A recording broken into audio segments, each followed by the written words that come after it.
It's kind of what I'm going to talk about today. Emily, this is for you. I figure I got to give a shout out to her, right? I don't know. I have no idea if this is going to look any good or not. Well, if it doesn't, at least you'll be able to hear me. Because nobody ever told me my voice was too quiet. I don't think that's ever happened in my whole life. But today I'm going to talk about two things that God does for every single person who submits to him and says yes to him. He cleans you up and he gives you a message. Okay? I mean, that's what he did for you, right? He cleaned you up and you know that you have favor in that area, right? So we're going to look at Isaiah 6. We can move the podium down if that would be helpful for you. Yeah, don't worry about it. Okay. It's cool. I'll just hold all this stuff here. Thank you, Melissa. You're so nice. We don't deserve you. We really don't deserve you. And we're gonna look at Isaiah's call, and we're gonna look at the calling of Paul. Although we'll probably spend a little more time in Isaiah because I just don't think we have. Somebody better keep time on me because I'm a little bit like Tommy Rhodes or Andrew Wommack. I never really stop. I just quit. I never finish. I just quit talking. But I'll try to see if the internal clock goes as well as I think it should. Both are dramatic stories, and both messengers had really fruitful ministries and long-lasting. As Isaiah preached 60 years. So if you're following along in your Bible, we're going to look at Isaiah 6, starting at verse 1. In the year that King Uzziah died, I saw the Lord sitting on a throne, high and lifted up, and the train of his robe filled the temple. Above it stood seraphim. Each one had 6 wings. With 2 he covered his face, with 2 he covered his feet, and with 2 he flew. And one cried to another and said, Holy, holy, holy is the Lord of hosts. The whole earth is full of his glory. And the posts of the door were shaken by the voice of him who cried out, and the house was filled with smoke. So I said, Woe is me! I am undone, because I am a man of unclean lips, and I dwell in the midst of a people of unclean lips. For my eyes have seen the King, the Lord of hosts. Then one of the seraphim flew to me, having in his hand a live coal, which he had taken from with tongs from the altar, and he touched my mouth with it and said, Behold, this has touched your lips. Your iniquity is taken away, and your sin is purged. Also I heard the voice of the Lord saying, Whom shall I send, and who will go for us? Then I said, Here am I, send me. And he said, Go and tell this people, keep on hearing, but do not understand. Keep on seeing, but do not perceive.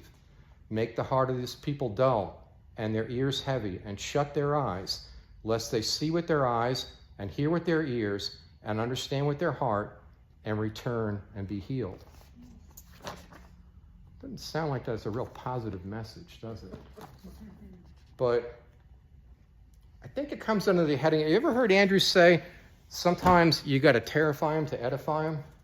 I think that's really what it comes under that heading. We'll talk about a few of the things that I believe is explained better in the New Testament about this message. Because this is a well-quoted verse. All 4 Gospels have this verse, and the book of Acts. So that much repetition must mean it's really important to God. He's saying, you're not listening to me. He's not saying there's no hope for you, but you're not listening to me.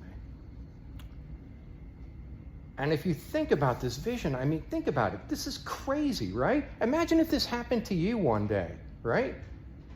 You're the prophet, minding your own business. You've done what you knew to do for the other 5 chapters before this, calling Israel to repentance. All of a sudden, you're in the temple, right? And you've got angelic beings flying around, not just with 2 wings, but with 6 wings, right? 6 wings, and their voice is so loud it shakes the doorposts. Now, a doorpost in an old shack might shake, without too much noise. But this is the temple. That's some serious construction. I don't know how they bolted it all together. I'm sure other people who studied know more than me. But I just know from the way God does things, it would take a lot. If you've ever been around, like if a fighter jet goes over and it breaks a sound barrier and all your cabinets shake and all that type of thing, I've been, in those situations, but the doorpost never shook, right? So it's got to be significantly louder than that. And it is well, in this case, not a person, a spiritual being talking, though. It's not a machine, right? I mean, I've been around a lot of loud stuff my whole life. Chainsaws, lawnmowers, blowers, all those type of things, And I can't even imagine what that was like. It had to be terrifying, right? And then, to top it off, he flies over to the altar, grabs a burning coal. Anybody here ever have a 2nd degree or 3rd degree burn? Yeah. You remember that, don't you? And he puts it in his hand. That's the other call. I read that over a couple of times. I thought, why didn't he just keep it in the tongue? Because he's an angelic being. He can do what he wants to, right? Because, and he's coming towards you. And if you've ever seen cattle branded or something like that, you kind of know what's coming next. You're going to touch your mouth with it. I mean, God just doesn't do things by halves, right? He's serious when he does something. But the most amazing part of this is he says, what does he say to him? I want to make sure I get this exactly right. Your iniquity is taken away and your sin is purged. That hadn't happened yet. This is prophetic about what Jesus would do on the cross in purchasing us eternal redemption. Because up until this point, right, the best they could hope for were to have their sins covered for a period of time by the right animal sacrifices. So that right there would be amazing, because it wasn't even a possibility for them. Now, Isaiah didn't question any of this. He just said, here I am, right? And what did God do for him? He gave him more revelation about the Savior than any of the other. I mean, the other prophets, I'm not minimizing anything they did, but if you look at how much Isaiah is quoted in the New Testament, it's just off the charts, right? And he knew Isaiah's heart, right? I mean, the guy was willing to do anything. Walked around naked for a couple of years, right? It's whatever the Lord, just to draw attention, I don't know. He didn't talk back to God, no matter how strange some of those commands might have seemed to him, right? He just kept going. Right? And it's even more amazing when you think about it, because he didn't know the end from the beginning, right? Now, God knew.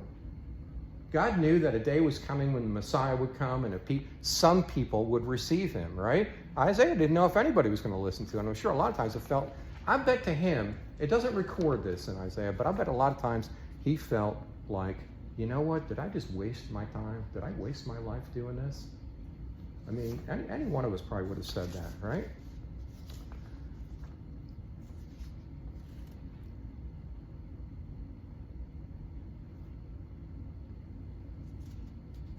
In fact, if you look at it, I know a lot of people have said Isaiah is the 5th gospel, right? Because there's almost enough in there. There is enough in there to get people born again, right? And I'm sure it was often, before the New Testament was recorded, they had to go to Isaiah, Jeremiah, the Psalms, the Proverbs, and show people, right? I mean, what did Jesus do on the road to Emmaus, right? Beginning with the the prophets, he told him who he was. He told them who he was, essentially. He got it all out of the existing writings, right?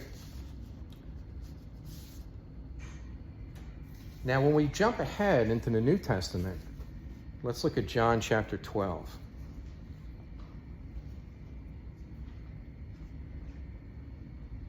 And we'll also look at Luke. Now, in John chapter 12, verse 27, Jesus says, "Now my soul is troubled, and what shall I say? Father, save me from this hour? But for this purpose I came to this hour. Father, glorify your name." Then a voice came from heaven saying, "I have both glorified it and will glorify it again." Therefore the people who stood by and heard it said that it had thundered. Others said, "An angel has spoken to him." Jesus answered and said, "This voice did not come because of me, but for your sake." Okay? The audible voice of God, and people didn't hear it. And Jesus said, "It was done for you." I didn't, he said, everybody knew that Jesus talked to his Father. Well, not everybody, but anybody who was following knew that he was in communication with his Father, but he wanted communication that everyone could understand. So it was incontrovertible, right? So you have that proof. And people still didn't listen. And you'll hear that sometimes now when you're talking with someone, they'll say, oh, if God would just talk to me, Well, he did, right? He did. I mean, because I can't guarantee when you're going to hear an audible voice of God. You have to have some faith, right? We run our lives over what's written down. We base our lives on what people tell us and what's written down.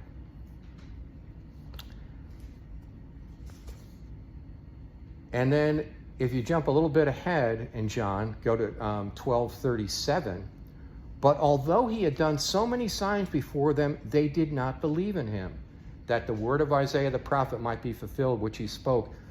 This is from Isaiah 53. Lord, who has believed our report, and to whom has the arm of the Lord been revealed? Therefore they could not believe, because Isaiah said again, he has blinded their eyes and hardened their hearts, lest they should see with their eyes, lest they should understand with their hearts and turn, so that I should heal them. These things Isaiah said when he saw his glory and spoke of him. So you have an audible voice from heaven, the evidence of miracles and signs, and yet still some did not believe. My belief is that you have to at least open your heart a little bit, even as an unbeliever. I mean, probably most of us can think back to a time, unless you were raised, from a child and you just always heard these things. But for those of us who were like a little bit older, I was a lot older, I realized that the difference was not the word, the difference was me, right? His word never changes, and it's always there, and it wasn't that God wasn't talking to me, it's just I wasn't listening, right? I wasn't even giving him an audience. And you think about all the silly things we'll listen to, that we'll give an audience to, right?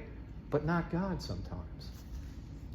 And so I think that the best way we could, because these are hard verses, right? Make their hearts dull, shut their eyes, all those type of things, right? So we know it can't be that God doesn't want us to hear. I feel it's like a challenge, right?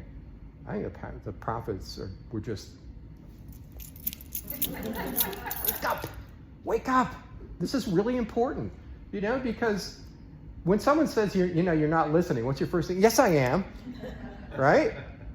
Spouses often do that, right? So you're not listening to me. Yes, I am listening to you. Yeah, but stop what you're doing and listen to me, right? Put that thing down, look me in the eyes, and listen to me. And I think Luke gives us a really good perspective on this. In Luke chapter 8, starting in verse 15, he's explaining the parable of the four soils. We call it the parable of the sower, but the sower really wasn't. The seed wasn't any different. It was the same exact seed, and it was the same sower, but the four soils were different, right? And he says, but the ones that fell on the good ground are those who, having heard the word with a noble and good heart, keep it and bear fruit with patience. No one, when he has lit a lamp, covers it with a vessel or puts it under a bed, but sets it on a lampstand, that those who enter may see the light. For nothing is secret that will not be revealed, nor anything hidden that will not be known and come to light. Therefore take heed how you hear. For whoever has, to him more will be given, and whoever does not have, even what he seems to have will be taken from him. But that's not fair. That's not fair, right? Everybody should get the same thing. No, they don't, right? It isn't fair. And it's not fair that he went to the cross. And it's not fair that God had to sacrifice his own son. And it's not fair that God's got to put up with our stupidity. But he does. And, like Peace, you were saying, if you get off track, he's right there. He's right there to bring you back, if we'll just go to him. I mean, that's all he's really looking for, right? He's just looking. I mean, the thing that honors God the most is just coming to him, regardless of what state you're in. And especially if you've messed up. I mean, it's easy to go to him when things are going good, right? When you feel like, that was great. It was a good outing, we went out in the streets, we got people born again and all of that, and you're all excited, and it's great. The hardest time to come to him is when you've messed up. Because you're sure he's going to swat you. You know, he's going to stand there with that big fly swatter. Everybody ever look at those cartoons, The Far Side, by Gary Larson? He was sort of spiritual for that. yeah. I know you have, and the rest of you haven't. You're liars. You've all watched it. Well, there's a great one there. And those of you who have been in class with me, I've probably shared this before, but there's this old guy sitting at a computer, who's obviously supposed to be God, long flowing white hair, right? And on the computer, there's two commands on the keyboard, and one says smite, and the other one says bless. And there's this poor dumb slob walking along on the TV monitor, and God's hovering between the two, like he can't make up his mind. I mean, he always wants to, let me get it, he always wants to bless you. Always. And is that fair? No, of course not. I mean, I remember Andrew said one time, if he's not blessing you so much, you're embarrassed. You just haven't really been walking in his blessing yet, you know? Like if somebody does something nice for you and you're crying, like that kind of blessing, you know? I mean, he really is that good. So we're responsible, though, for the condition of our heart, even when we were unbelievers. Right? Because isn't the parable of the seed, right? The sower's out casting seed, right? He's casting it on all the soil, right? All the different types of soil. I mean, that means everybody, right? So if you come to him with because God gives us the capacity to be honest, right? And if you're just honest with him, say, no, I don't know everything. I don't understand everything. That's the hardest thing to get past, right? Isn't it? The hardest people sometimes to convince that they need God is ones who've accomplished a lot in their lives and are very smart. But then eventually they get older and they start thinking about dying. They might start thinking about God. So it's, and you know, once we come to him, we're still responsible for the condition of our heart. Because we're the only ones who can decide, hey, we're going to think about him. We're going to do what he asks us to do. Even if it seems weird sometimes, even if it seems uncomfortable, we're just going to do it, right? I mean, I'm sure all of us here have done something that the Lord told us to do, even though our flesh maybe was fighting against it. I'm sure we've all done that, right? I mean, James and Deborah, you get in that car every week, drive 3 hours to come down to class. Well, no, what is it, 2 hours? Yeah. You know, a lot, but then you know you got to do the drive later on, right? And on the drive home, you're often probably thinking, it was really good, but man, am I tired? You know? Right? I mean, there were many times when like Susie and I were in school, and we think that too, you know? Got to go up the hill again today, you know? Wish I would have lived in Woodland Park and not have to driven up the hill every day, but you know, you just go and you do it. And at the end of it, you're like, that really was worth the effort, you know? When you decide to do something that's going to be transformative. I mean, Romans 1 backs this whole thing up about coming to God, right? You probably all know where I'm going with this. Romans 1:18. For the wrath of God is revealed from heaven against all ungodliness and unrighteousness of men who suppress the truth in unrighteousness, because what may be known of God is manifest in them. God has shown it to them. These are people who are suppressing the truth. God has shown them the truth. So, what does he say? For since the creation of the world, his invisible attributes are clearly seen, being understood by the things that are made, even his eternal power and Godhead, so they are without excuse, because though they knew God, right? They knew God. They did not glorify him as God, nor were thankful, but became futile in their thoughts, and their foolish hearts were darkened. Professing to be wise, they became fools and changed the glory of the incorruptible God into an image made like corruptible man and birds and four-footed animals and creeping things. So everybody knows there's a God. That's what he's saying, bottom line. Everybody knows that. It doesn't matter who you are. It doesn't matter where you were born.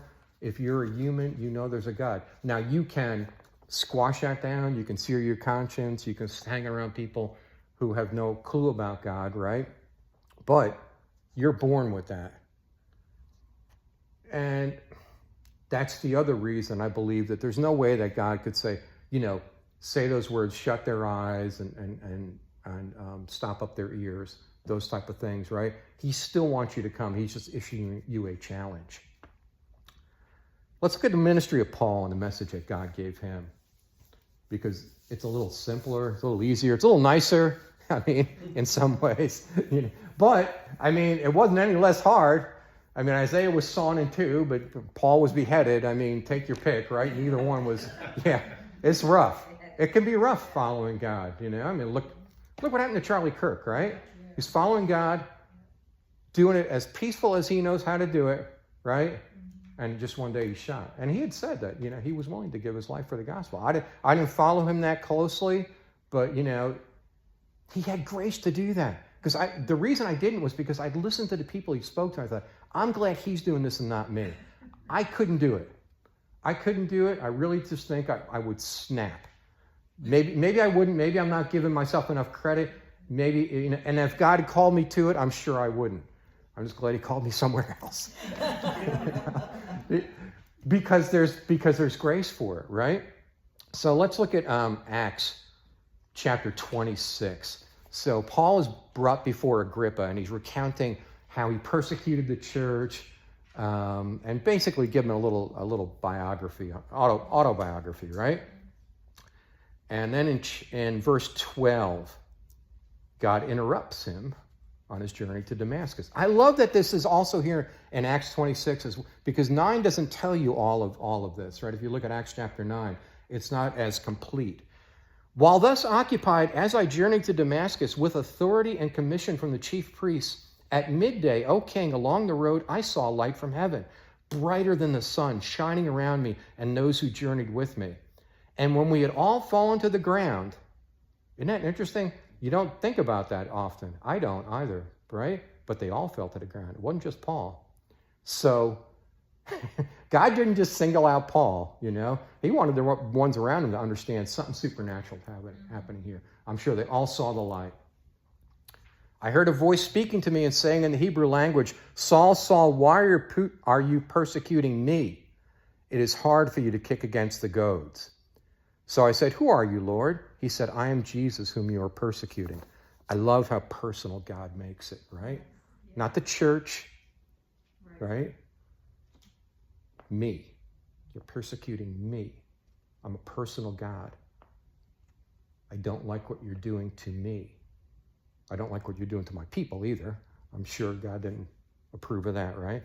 But rise and stand to your feet, for I have appeared to you for this purpose, to make you a minister and a witness of those things that you have seen and the things which I will yet reveal to you.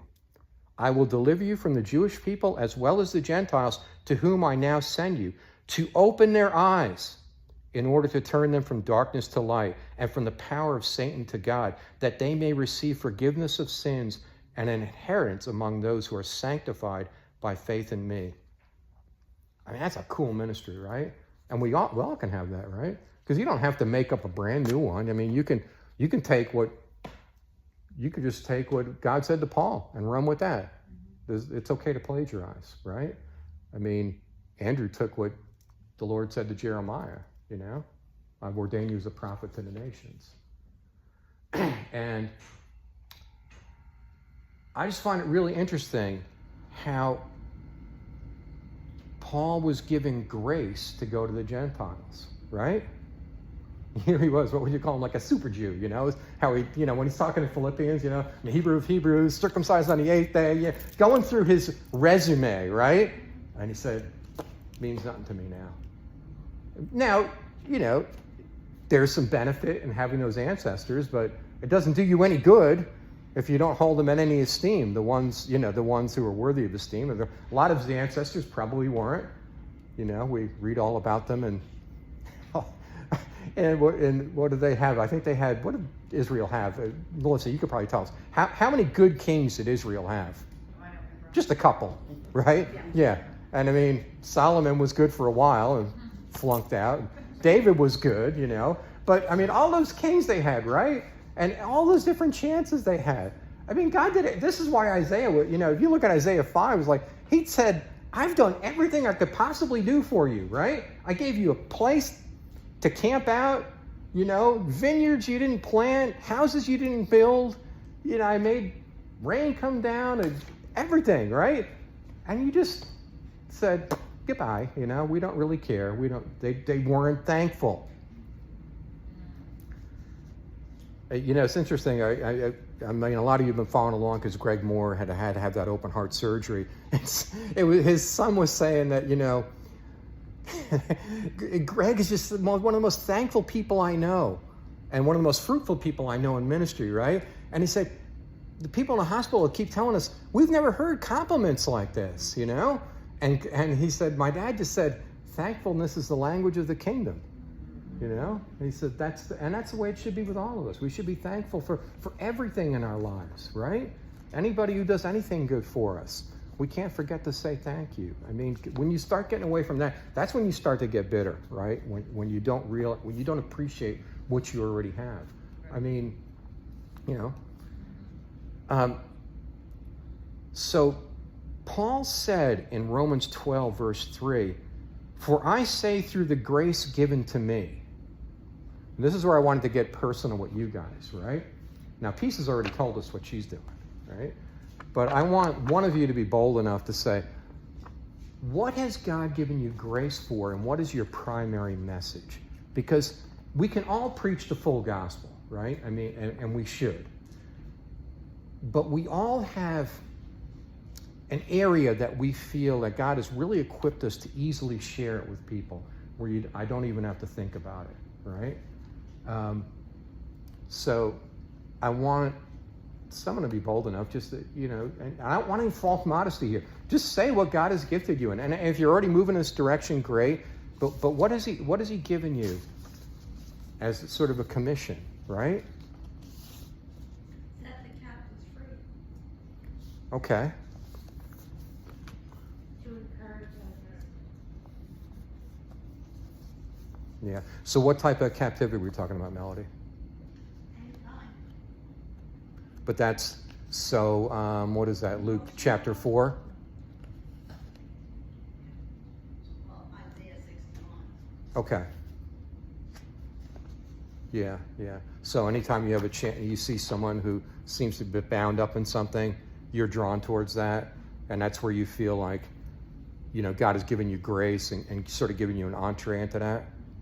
I don't want to put words in your mouth, but cool. Hospitality. Yeah, cool. That's great. I love to put people together. Yeah, good.